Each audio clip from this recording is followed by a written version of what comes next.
All right, just a little follow-up video here showing what I did on these three Claybord smooth pieces or Claybord art tiles. I'm not sure what they call this. Two ATC sizes flanking a 3.5 by 3.5 inch Claybord tile. Not really a traditional or a technical triptych piece, but just taking one scene and breaking it up into three pieces with this little bit of a gap in between for display purposes.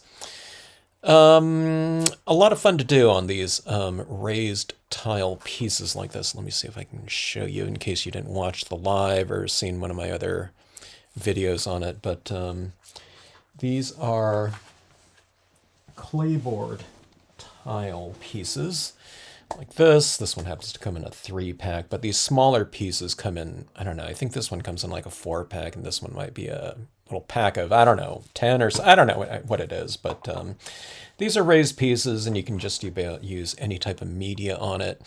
I happen to did dye-based inks on this one, but one of the fun things about this type of surface here, this isn't like a tile that you would get at, Home Depot or something like this. It's more like scratch board, okay? So you can do all kinds of different things on it, in addition to just applying whatever type of media you want on there.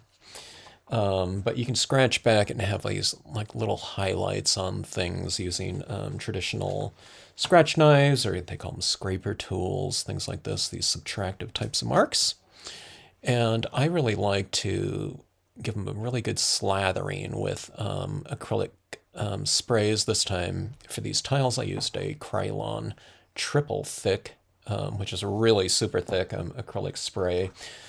I was mentioning in the live streams, you can even use kind of the more industrial type of spray, clear sealants like a urethane or something like that. Those ones aren't really kind of geared towards the art market, so I don't know how archival they are. If that matters to you, they might yellow over time, but you know what I mean. It'll look fine. You know what I mean? 5 years or something like that.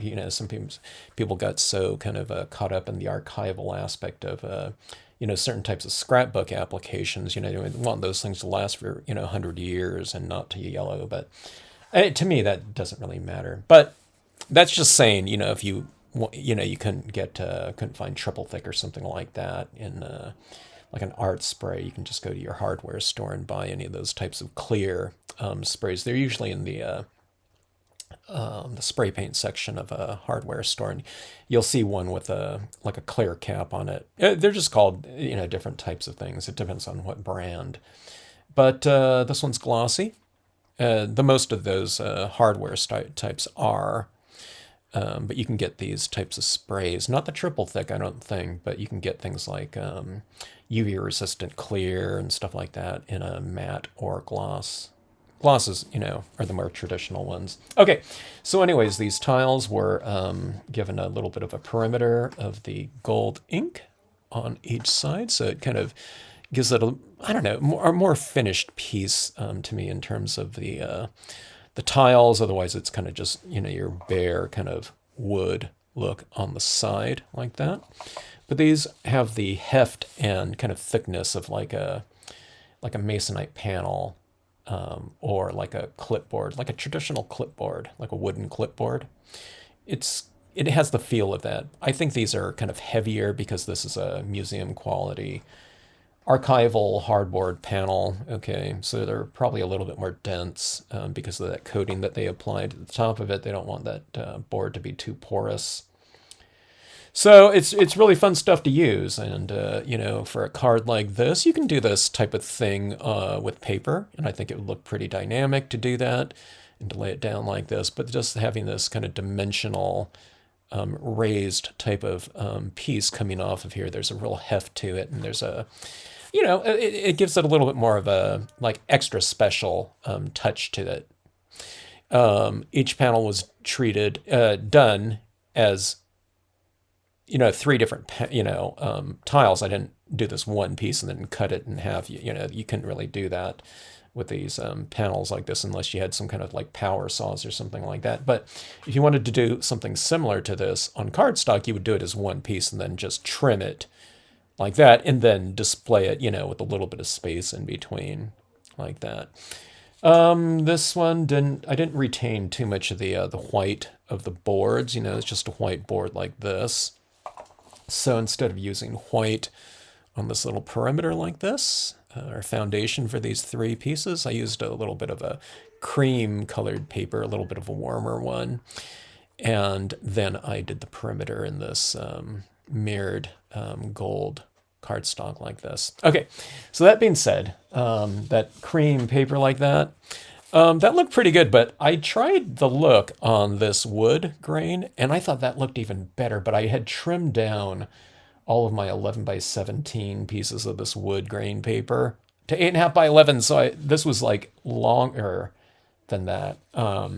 If I wanted to do it lengthwise like this. I had a bunch of other pieces, but the grains would go up and down like that. So I could have done that, but all the movement in this piece was horizontal like that, you know, especially with that alto cumulus sky up there. So I would have had to do it like this to kind of stay in theme with the movement. But those tiles looked really fantastic, you know, framed off by this, especially in this warmer themed color scheme like that. So I thought that I'll do that sometime in the future. And I don't know, I looked at something like this too, and I thought that would have been cool. And then I would have still mounted it on this gold like that.